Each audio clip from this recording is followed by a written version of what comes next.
Welcome everybody. Thank you for joining us today for our Wednesday Wisdom webinar. Always a bit of a mouthful.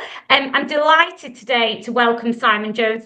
I imagine that most of you do know who Simon is, and if you don't, you should. He's definitely worth a follow on LinkedIn, doing lots of exciting things with schools. And he does a lot of podcasting, but today we've invited him in to talk about iPhones and photos on iPhones specifically. So I'm hoping by the end of it, even if you go away and you've not got better photos for your school, you've got them for your own family. So it should be a great session. And as ever, I just want to quickly introduce Katie from Applica. Katie, I know Katie's at, she is there. She's at Bet at the moment, so I wasn't sure whether she was going to. I'm here, but I was muting myself because it's very noisy, but it's very exciting. We are here. But yeah, I'm going to mute myself until the end and then I'll pop back on and say hello. Brilliant. Thank you. So Katie is from Applica. She works with lots of independent schools, and it's thanks to Applica that we are able to run this series at no cost, and also to wonderful people like Simon who join us and share their expertise. And one last thing for me, I will put it in the chat. We have got a one-day conference taking place at the end of March. It's online and also at Queen Ethelburgers in York, and the tickets are only £45. So it really is a bargain if you're looking for CPD. So I will put details about that in the chat. But without further ado, I will hand over to the main man, Simon, to you. Wow. It's not often I get called the main man. That's very kind of you. It's great to see everybody here. Great to talk to you. Thank you for giving up your time. I hope I provide good value for you, because I know that time is precious, especially around about now. It's 12:33. That's lunchtime for a lot of you. If you've got a sandwich in your hand, then great. If you've got me running in the background while you're doing email, then it might be better, actually. This might sound a bit strange, to come back to the recording, because you know what it's like when you're doing email and that. Or even better, close down your email and stick around. This is going to be all about iPhone photography in your school. But let's just see, for fun, S&Gs, where's everyone coming from in the world? Just use the chat. I'm presuming everyone's got access to the chat. Just tell us where you're coming from. If you're in the UK, then give us a town that you're in. Let's just check to see if people do have access to the chat. We've got Northumberland, we've got Egypt, Hertfordshire, Egypt. Gosh, look at that. Ashford, London. Okay, this is good. We're coming from all over the place. Isn't technology amazing? I'm currently in Paris, but able to be here. And of course, Katie at a conference, which is great. Was that Bet, did I hear, by the way? Yes. Yes. Okay. Fantastic.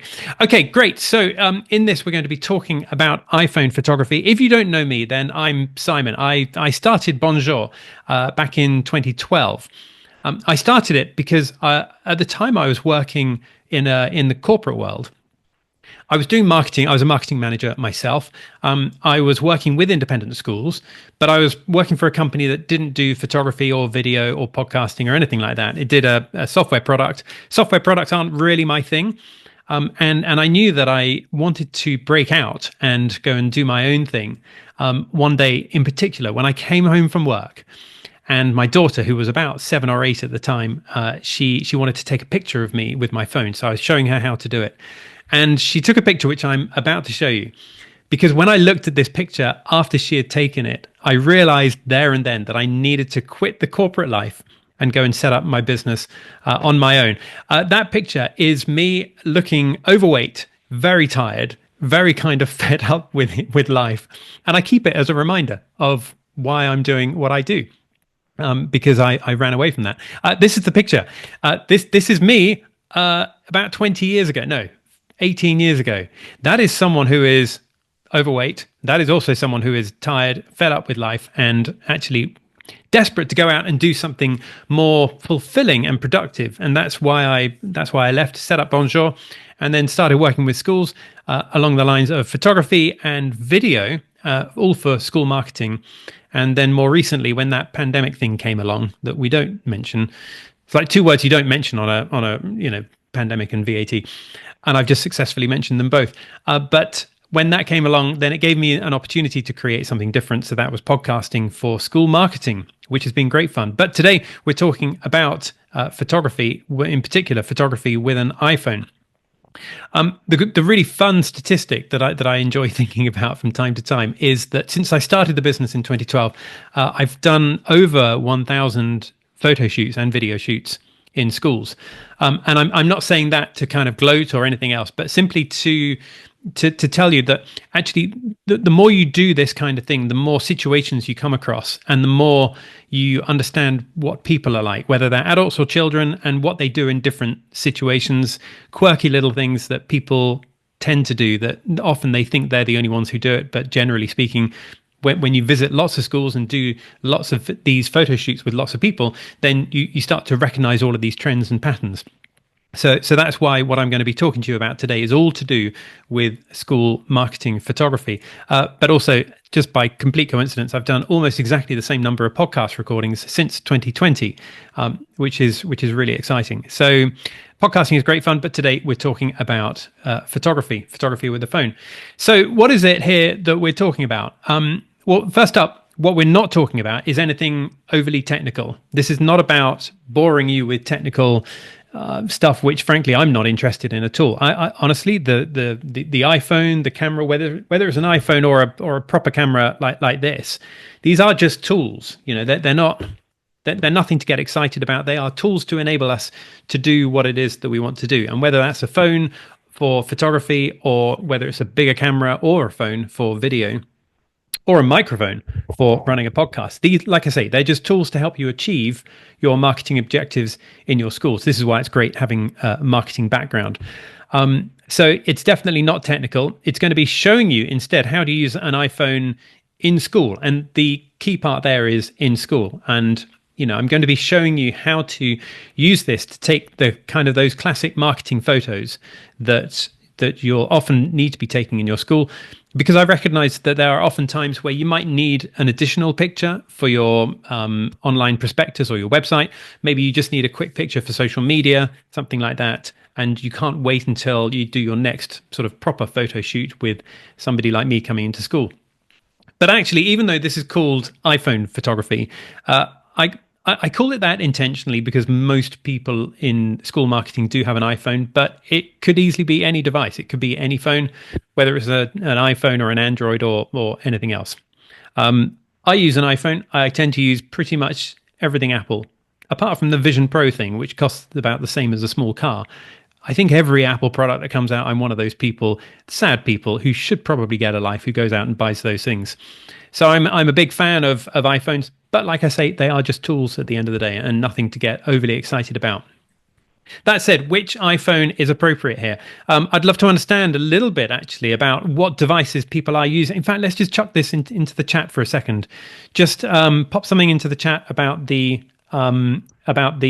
device that you're using. If you know the model number, then great. But let's just have a quick look to see. I'm using an iPhone 15. iPhone 16, iPhone SE, iPhone 16 Pro, iPhone 15, Google Pixel Pro, sadly not an iPhone. Who's that? Holly. Hello, Holly. How are you doing? iPhone 13, 13 Pro. Okay, this is really good, because what I was just about to say is that if you have an iPhone 13, 14, 15, or 16, then right now I'd say you don't have a need to upgrade if it's for photography. If you have an iPhone that's older than that, or basically an Android phone that's kind of more than 3 or 4 years, then now's probably a good opportunity to upgrade it. The cameras have come on quite a long way, but certainly from the iPhone 13 onwards, they were outstandingly good already at that stage. So whether it's a standard phone or a Pro phone, they're all good, really. The Pro tends to be a little bit better than the standard, but for this kind of thing, they're pretty much all good these days. Really, any kind of phone up until 3 or 4 years old. Gemma, using an iPad. iPads can be quite fun, like using a desktop to take a picture. There's one downside of using the iPad, which I'm going to touch on a little bit later on. Let's see whether you can figure that out. Right, let's go on to the next one that we're going to be looking at. We've got here the 7 different reasons why it's good to be using something like an iPhone. The first one, I'm just going to rattle through these very quickly before we get on to the meat of this particular recording, is that it's always with you. That people quite often say, what is the best camera to use? And the standard photographer answer is it's the one that's in your pocket. If you've got all of the gear, but it's not on you when something is happening. If you're on the hockey pitch and there's something amazing happening, you want to capture that, but your proper camera is back in the office, then clearly that's no good. The one in your pocket will always be the best one. So that's benefit number one about using an iPhone for this kind of thing. The second thing is the image processing that you get with phones these days. You can take a picture and immediately it will look good. In fact, we probably haven't noticed that each phone that comes out, it gets a little bit better and better and better at doing this kind of thing. And then when you take, if you do have still a proper camera, like a DSLR or a big mirrorless camera, then you may well notice that when you take pictures with those, they tend to be a little bit flatter. They're intentionally flatter, by the way, because they rely on the person who's taken the picture to be able to do exactly what you want to do creatively with it. But on a phone, it kind of takes that creativity process away from you and just makes a picture pop. It just makes it look, nicely saturated. It balances the colors really quite well. It makes it look good so you can stick it up on social media kind of straight away without having to worry about it. The other thing is the AI that's involved in these phones these days. Back in the days of the old style cameras or the old style phones, if you took a picture of somebody, for example, in front of a window in a building, let's say you're in a National Trust place. You've probably done this with your families, actually. You're in a National Trust place. One of your children is stood in front of the window, and behind them outside, the gardens look fantastic. So you take a picture. This is 10 years ago. You're instantly disappointed in the picture because you've either got a silhouette in front of that beautiful garden, or what your phone or camera or whatever has done is it recognizes that the person in the picture is too dark, so it brightens the whole thing. And that means that outside you can't see it at all. It just looks white. It looks like, you can't see anything at all. It's just white because the camera can't really cope with both at the same time. But the AI in phones these days is incredible. And you can take a picture of somebody happily. I tried this actually in Palace of Versailles. And I took a photograph of an 8-year-old boy. I did know him. It's not a weird thing. And he was stood in front of a window, and the picture came out really well. If I'd remembered, I would have popped it here on the screen. But it came out really well because of the AI. The AI technology inside these phones can detect that there is a person there, and it kind of knows what you want to do with that picture.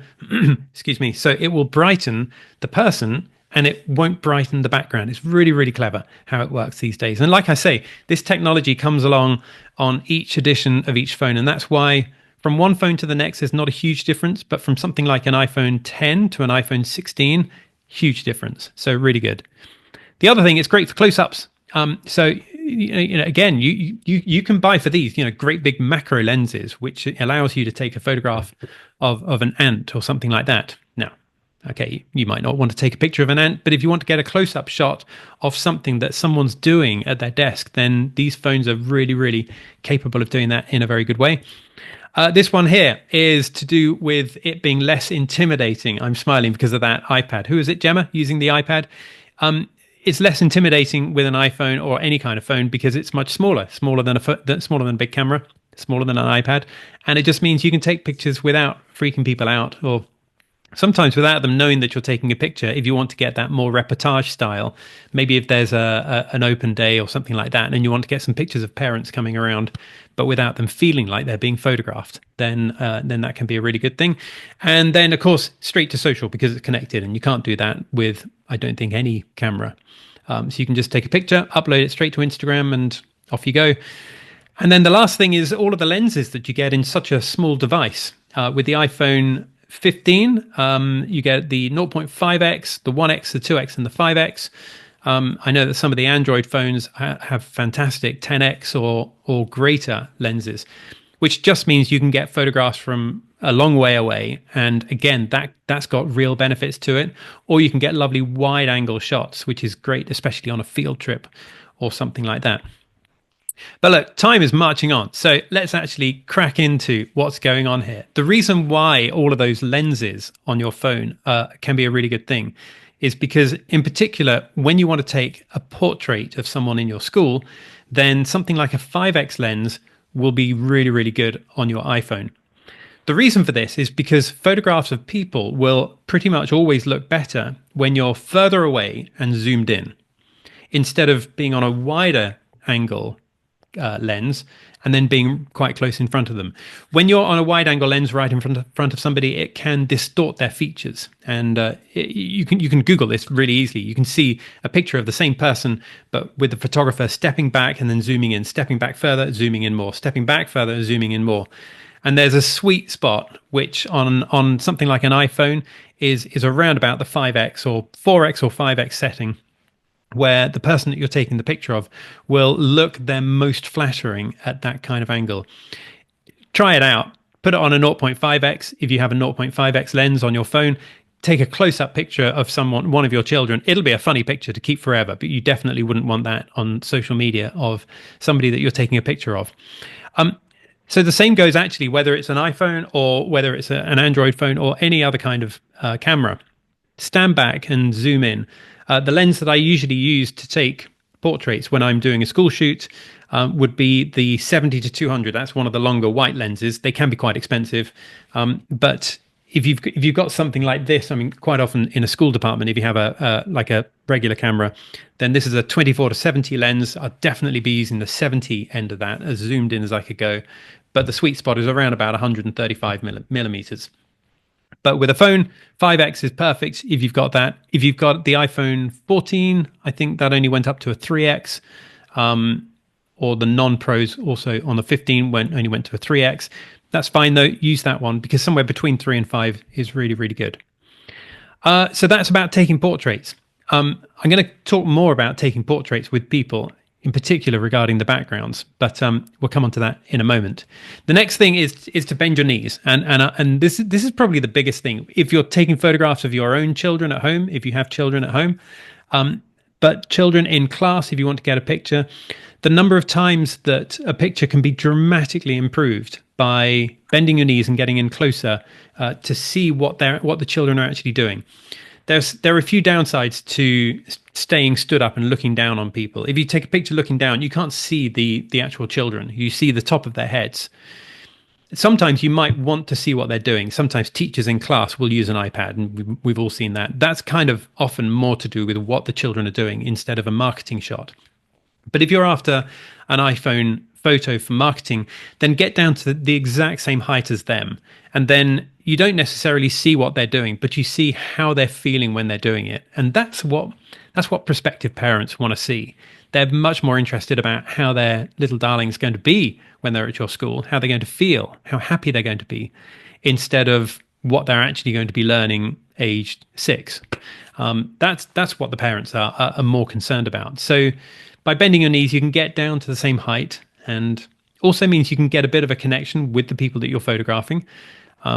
It does mean, of course, that they'll know that you are photographing them, but in fact, let's just talk about this now. That there are ways to get children to be as normal as possible. Now, definitely don't ask a child to point, please, because there's so many pointing pictures, and it's almost like the equivalent of the K's catalogue from the 1980s. If you don't know what the Case catalog is, then you're nice and young, which is really good. But instead of that, if you say to a child, if they've got a book, you could ask them to look through the book. Now, if it's a book that's got, say, funny pictures in, then you can ask them to do something like see which of your teachers you can find in this book. And they'll find a picture of a dragon and they'll say, oh, that's Mrs. Jenkins. I've no idea who Mrs. Jenkins is. They'll just find that hilarious between them. And now you're getting some lovely pictures of A, children being happy, but B, children being happy with a book in class. And that's just gold for any kind of marketing, because you're showing that they're loving their learning there in the school. So they're learning and they're loving it, which is great.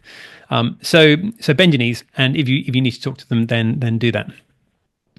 Now the next shot is the classic walking and talking, and I think pretty much every website, it's some kind of Brexit law in a school has the walking and talking shot. Usually the head teacher with 3 or 4, sometimes 5 children either side, and of covering every aspect of diversity in the school.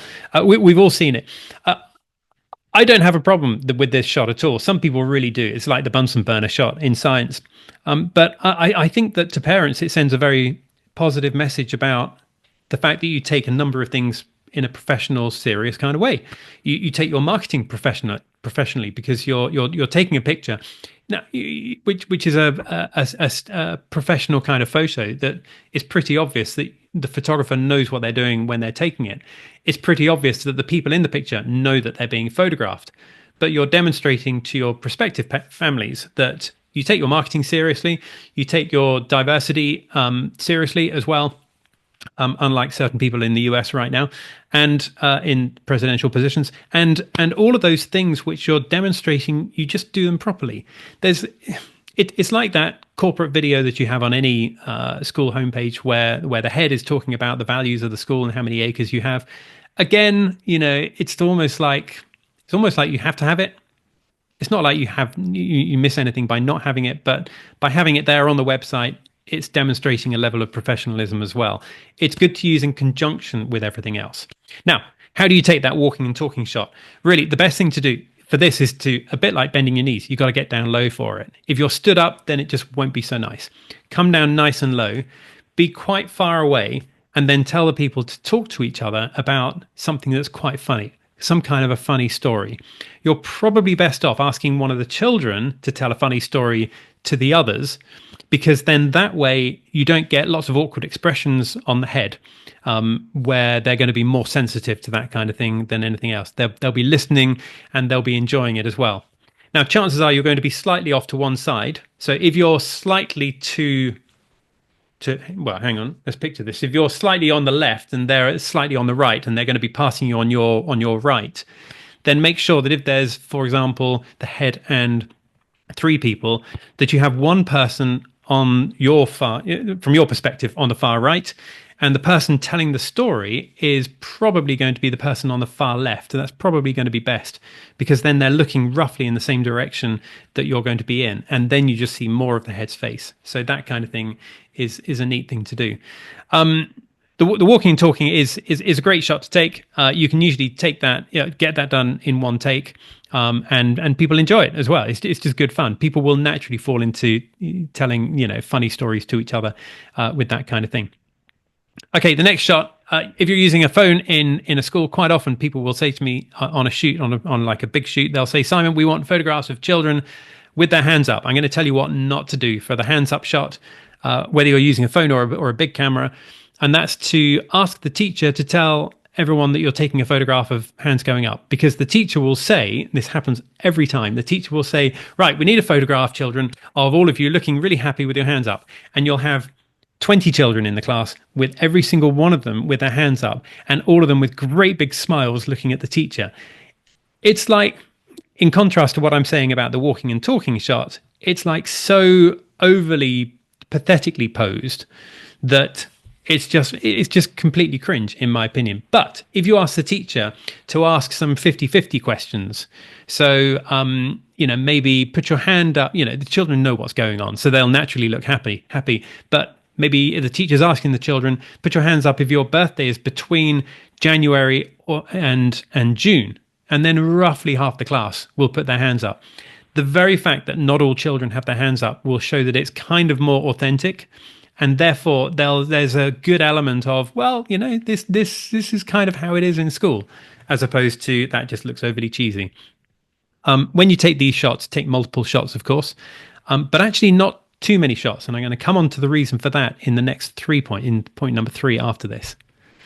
Okay, sometimes you can be needing to take photos and the sun is out. Let's say you've got a member of parliament who's coming to school, or an author or someone like that, and you want to take a photograph of them with the head. The pressure is suddenly on you, if you work in marketing, to take a decent shot, and if you take a bad shot of the head, then it's going to look bad on you. So no pressure or anything. Now, if the sun's out, a lot of the time people will want to take a picture where the sun is shining straight onto the people in the picture. The trouble with that, practical trouble, is that they're going to be squinting a bit into the camera. The other problem, though, is that it's just not a very nice kind of light. And if it's a side light as well, if the sun is, say, quite low and the sun's coming in from the side, then that can be really quite it can create large nose shadows, and that often doesn't look very good for the people who are being pictured either. So generally speaking, you're better off having the sun behind somebody. When I say behind, I don't mean having their head directly in front of the sun, but just keeping the sun up in the sky behind them, so that it's it's coming down. The sun is hitting the back of their head, but it's not sort of shining on their face. The added benefit of this is that if someone's got dark hair, and my hair is going rapidly grey now, by the way, but if someone's got dark hair and they're stood in front of a dark green shrub or something like that, then it's quite easy for their hair to get kind of mushed into that background. But if the sun is hitting the back of their head, then you get a bit of light which kind of surrounds their head, and it separates them from that background. It sort of makes them pop out of the background. Quite often people say to me that the pictures I take, that it just looks like they just popped. It just look, you can't, people I talk to, they can't really put their finger on it. But that's kind of what's happening, is that because you get that light, it now means that you have the dark hair, you have the light that's hitting it, which creates a separation between that person and the background behind them. So when the sun's out, generally speaking, keep it behind them. Now, that's definitely the case with one of these. But actually, with an iPhone these days, again, that AI is getting better and better. So you can sometimes get away with it if you need to take it in that direction. The reason I say if you need to is because, say, if you had a member of royalty coming in and they had decided, say the king's, literally the king's coming in and he wants to be facing in a certain way, you can't really tell the king exactly what to do. You can request, you can guide them, of course. Or if someone is opening like one of those curtain things in front of a brass plaque that says this was opened by King Charles, blah, blah, blah, then clearly you can't say, can we move the whole building around 90 degrees because I want the sun behind them. So actually, for a shot like that, you may well find that using a phone is possibly even better than using a big camera. So there are times when a phone is going to be stronger for that kind of thing. Now, equally, sometimes the sun is not out. And if the sun is not out, then it takes away that problem that you have. It does mean that the picture can look a little bit flatter because it's not sort of gorgeous sunlight coming through. But the benefit is that you can shoot from any angle when the sun is in, and it doesn't actually change dramatically what the lighting is on somebody's face. Two different shots, sun behind someone and sun in front of someone, massive difference in how that picture will look. When the sun's in, you could be pretty much any angle going around, and it doesn't make any difference to the lighting that's falling on them. The good thing about that is that now all that you're doing is thinking about the background, and you've got that freedom and flexibility to take pictures. Doesn't matter where somebody has stood, it's going to look pretty good on them. So that's all good as well. Now, I mentioned something about group photos, and here's a mistake that I see a lot of people doing, especially with a phone when they're taking group pictures. Say you have 20 people you're taking a picture of, and you put them all in the right position, the sun's all taken care of, the background is all taken care of, everything's ready to go, and then you wait for everyone to be looking at you, and then you start taking multiple pictures, and you're in picture, taking picture after. Oh gosh, what's going on there? Oh, that's an Apple thing, isn't it? It does a little. If you do a thumbs up, then it gives a thumbs up, like that. And if you do two thumbs up, clearly it does fireworks.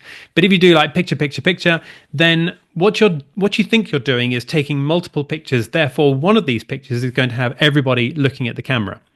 But that's probably not the case, because you'll find that for the first 3 or 4 pictures, the person on the far right was talking to the person next to them. Then they turn around, they look at the camera, and then the people on the far left weren't. Then the people in the middle weren't. And you probably don't have a single picture where everyone's looking at the camera at the same time. Therefore, now in Photoshop, you're going to need to do a bit of cutting and splicing 2 pictures together. You can do that, but it's quite complicated, and you don't actually need to take the time doing it. Here is how you do it. You say to people, you get them in position first, and then you say, right, I'm going to take 3 pictures. That's it. This is great human psychology, by the way. I'm going to take just 3 pictures, and that is it. Are we all ready? Okay, here's picture number 1. And you take a picture. And you say, fantastic, got 1 picture. Let's get a second picture. Everyone ready? And go. And you take a second picture. Now you've got 2 decent pictures with everyone looking at the camera.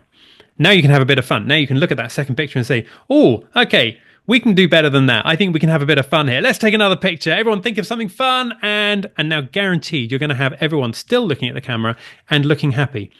The clever psychology in here is this. Everyone knows that this picture is going to end up being seen by other people.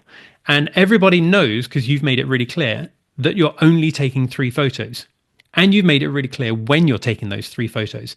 So the human psychology is that if the picture is then released and someone is looking off to one side or scratching their nose or doing this or something like that, then they know that everyone else knew that they knew that the picture was being taken just then, which means they'll end up looking a bit stupid. People don't think about all of that in that logical sequence, but that is what kind of goes through the brain at super fast lightning speed. So people will end up doing what you tell them to do. You've made it really clear.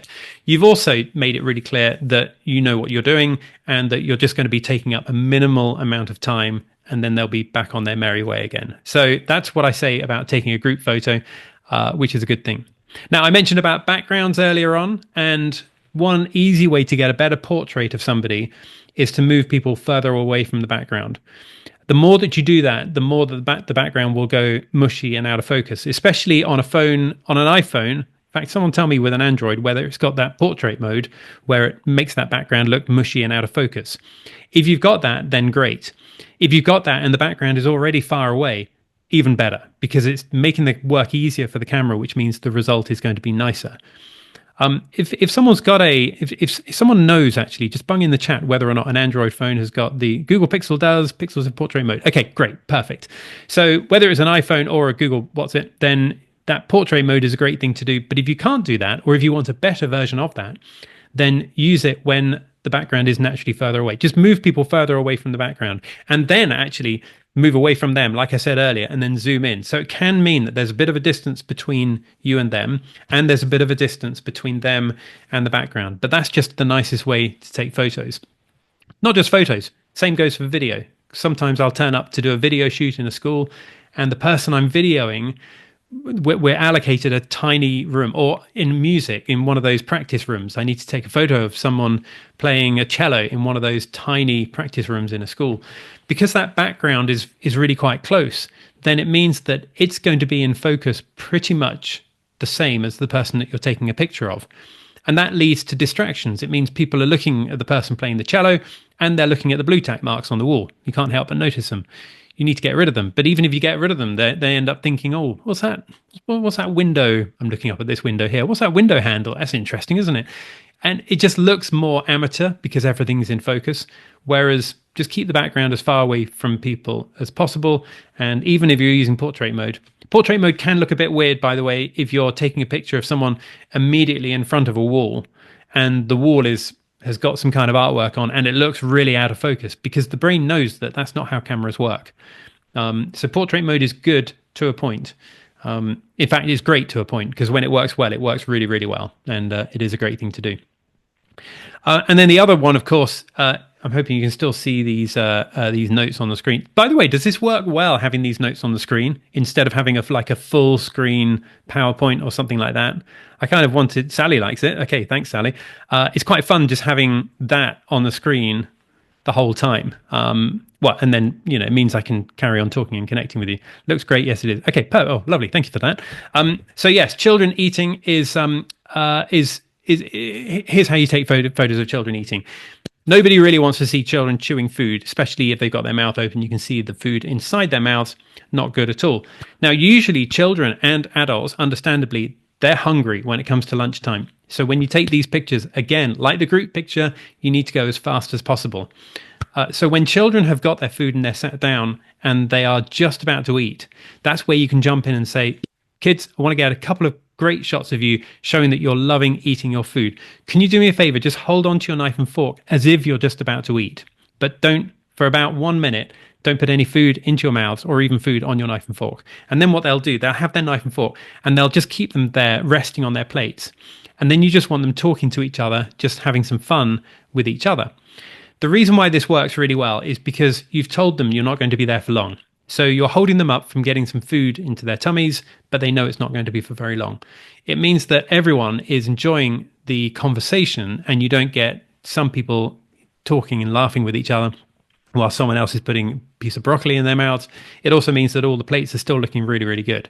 But you do have to move as fast as possible with that. Of course, bring in everything else that we've talked about. Bend the knees as much as possible. If the table that they're at is close to the wall, then go to the wall and shoot out, because then the background is going to be further away because it's the whole dining hall, as opposed to the background just being the wall, which is right there. That just won't look so good.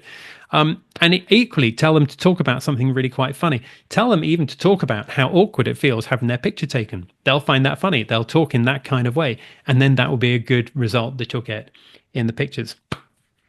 So there we are. This is all about portraits, all about bending your knees, walking and talking, hands up, sun's out, sun's not out, group photos, keeping people away from the background, and children eating. I would love to know if there is any other situation that people struggle to take photos with, or you'd like any kind of pointers on how to take photos in that situation with a phone.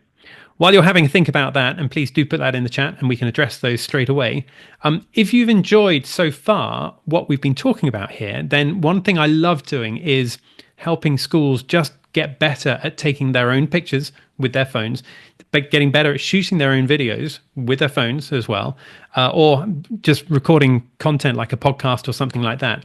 So if that works for you, if this kind of format works for you, then something I've only just started telling people about today is something called the Bonjour Circle, which is going to be up there on the screen. The Bonjour Circle is not yet launched, but is about to be launched. And this is a way, there's no charge involved at all, but this is something I'm going to be sharing this kind of content with people for no charge at all, showing you how to take better photos and videos yourself. You might think to yourself, Simon, you're cannibalizing your market here because you're showing people how to do things that stops the need for you to step into it. But really, honestly, the way that I see it is a rising tide raises all boats. And if all schools get better at doing photography and video themselves, then it increases the demand and need for better quality photography and video.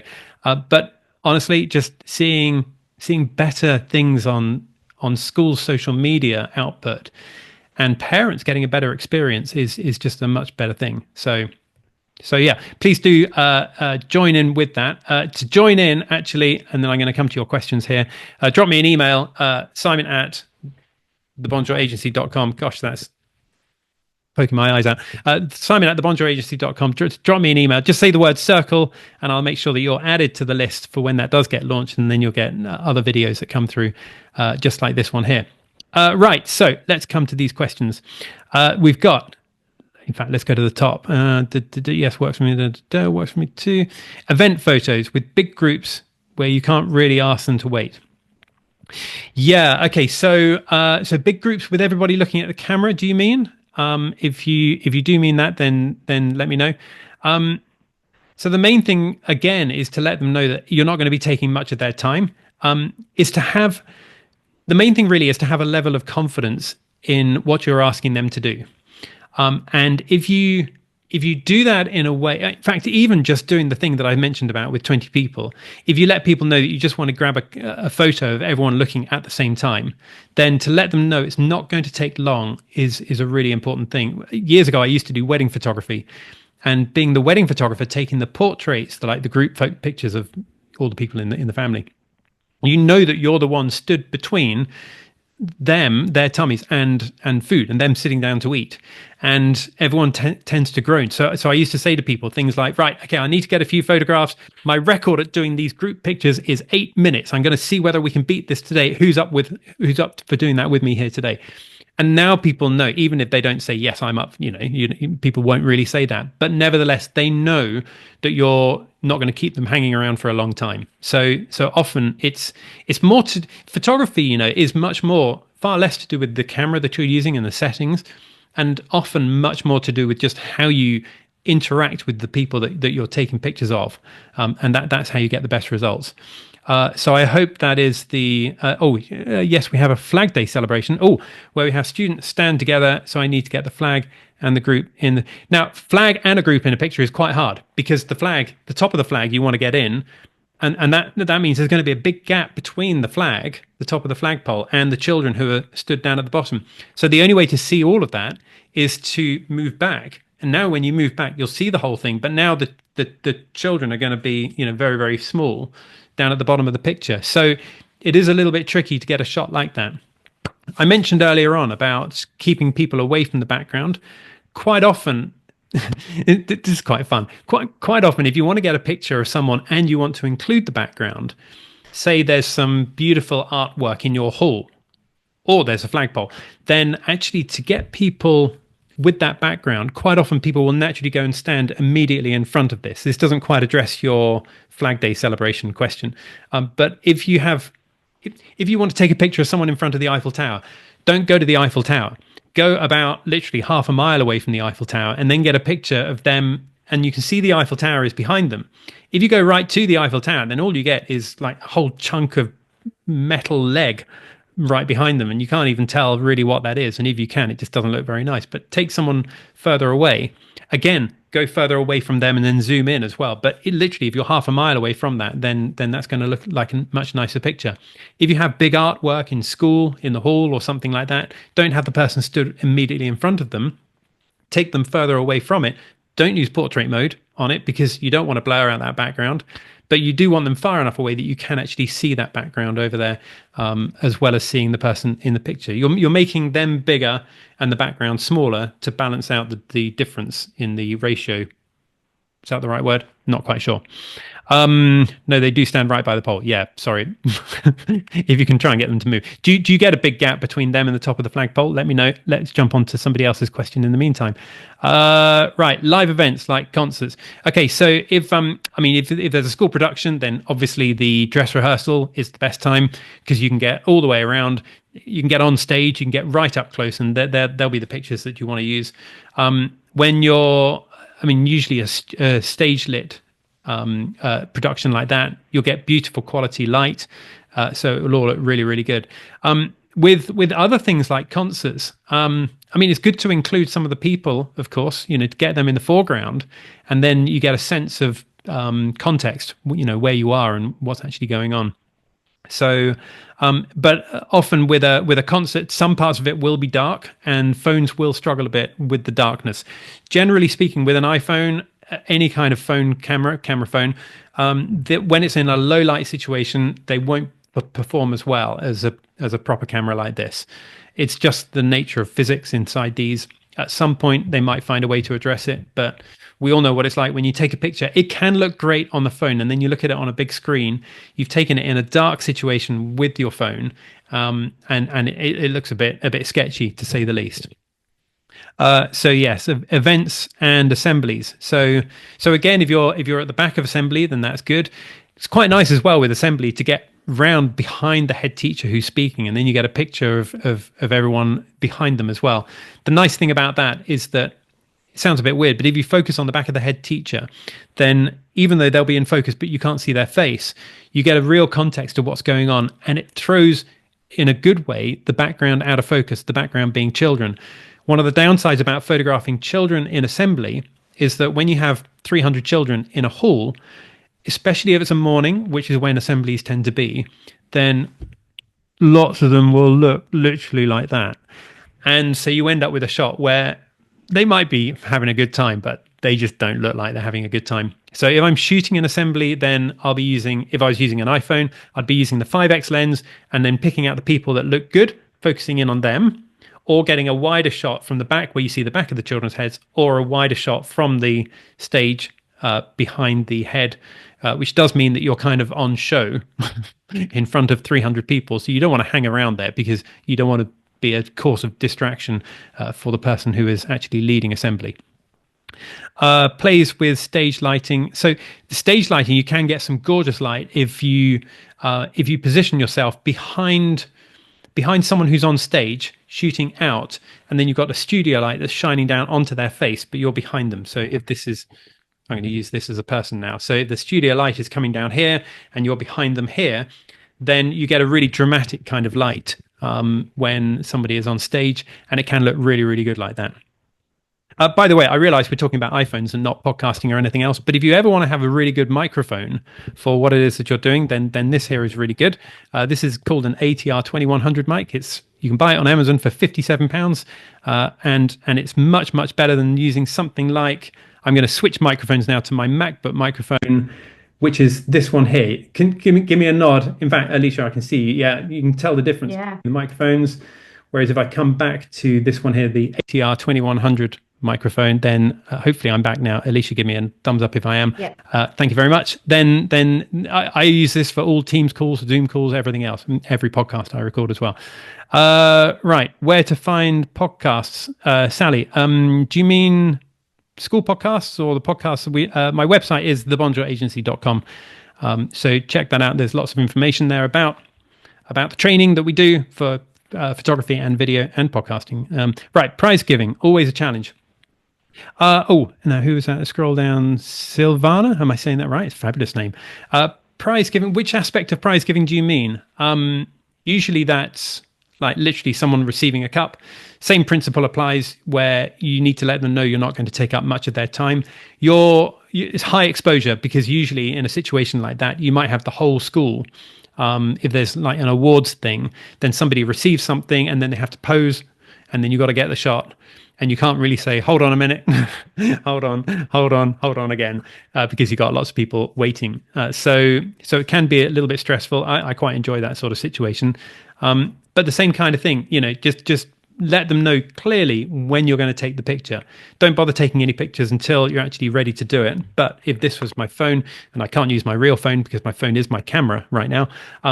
That's the other great thing, by the way, about an iPhone. If you use a MacBook laptop, is that you can use your camera on the phone, which is always much better quality than the webcam in a laptop. You can use that as your webcam, which means you can hopefully this hasn't deteriorated in Zoom, but you should find that my picture quality is really quite sharp. But if you're taking a picture for prize giving, this is my pretend camera, then let them know, just say, okay, looking at the camera, that's great. And so just saying, and just means that they know exactly when you're taking the picture. So they will smile, they'll look at the camera, they won't look at their mum or something like that. So I hope that helps. Silvana, I hope I'm saying your name right as well. Okay, and huge gap between yes, Silvana, they do move quickly. Yes is perfect. Okay, any other questions at all from anybody? I've got a quick question for you, Simon, and then I'm conscious of time. But in the day, whenever a photographer came in to take photos, people used to have schedules of, they'd clear the science lab, they'd get the 6 children they wanted. Now that technology's moved on so much more, do you think it's better for actually the school to tell you what photos they want and for you to go into a live lesson, or would you still prefer to be going in and knowing that there's a few children there who are there to be photographed? Which do you think gets the better photos? Yeah. Okay. So when a professional photographer comes in, then either situation works. If I worked in a school, then I'd want the live lesson, to be honest, because there are always going to be live lessons happening, and you can just dive in and see what's happening and then go and capture some shots, sometimes without any kind of advance notice. If you know there's some kind of whiz bang experiment going on, then great. That portrait mode is great for blurring out the background, which is especially important when there might be children in the background who aren't on the photo list or for GDPR reasons. But also some of the AI tools now, there's somebody in the background that you need to remove. You can, and this is the kind of thing that in the Bonjour Circle, I show people how to do. In Photoshop, you can circle someone, and then I show you exactly how to get rid of them without needing any Photoshop experience at all. You can just click, and they're gone. So, yeah, great question, Alicia. I'd always say a live lesson would be great. You can kind of tell when. I mean, usually if it's a set up environment, then you're often presented with 3 children to be in a science lab, for example. And then because you want a bit of background far away, now you can tell that there's nobody between them and the back of the science lab. So it kind of highlights, well, there's kind of nobody else in the class, and if there's no one else in the class, that's a completely set up shot, which is now quite fake. So, authenticity as much as possible is good, but having that balance between the two, that's what I'd probably do. If I worked in a school using an iPhone, I'd request a live lesson instead. Brilliant.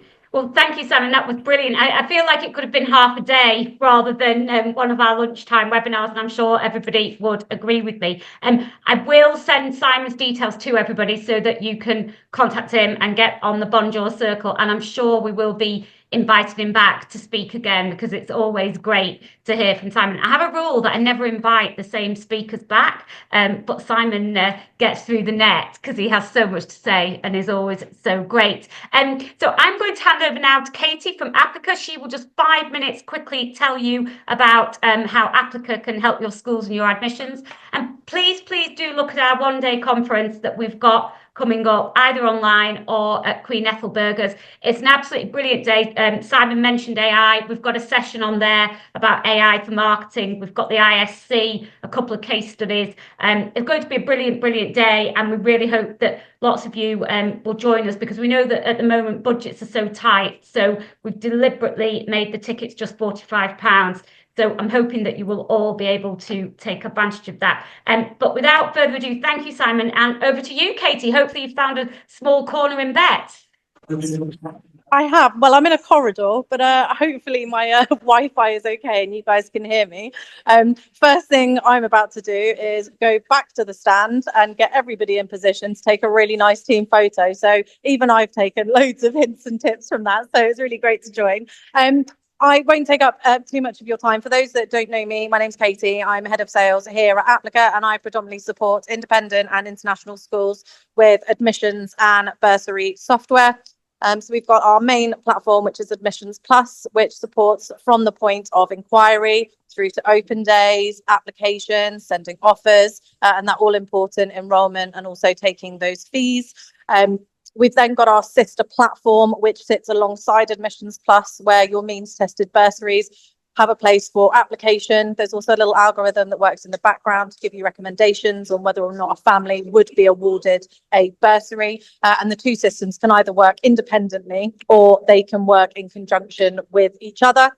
Currently supporting, I think it's 115 last count of UK independent schools. And main MIS that we integrate with is iSAMS, Sims, but also Arbor and Bromcom as well.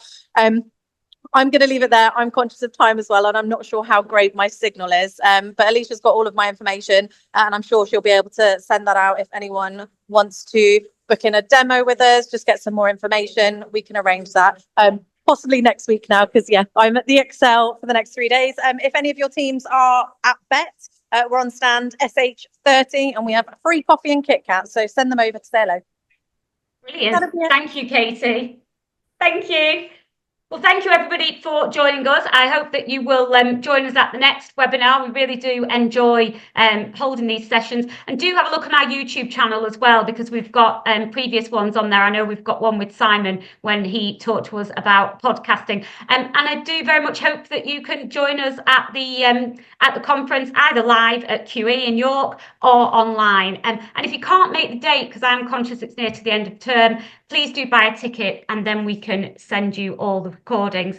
But without further ado, just want to say thank you. Can't believe we're still in January. I hope your January has gone faster than mine, and look forward to seeing you all at the next one. Thank you. Bye.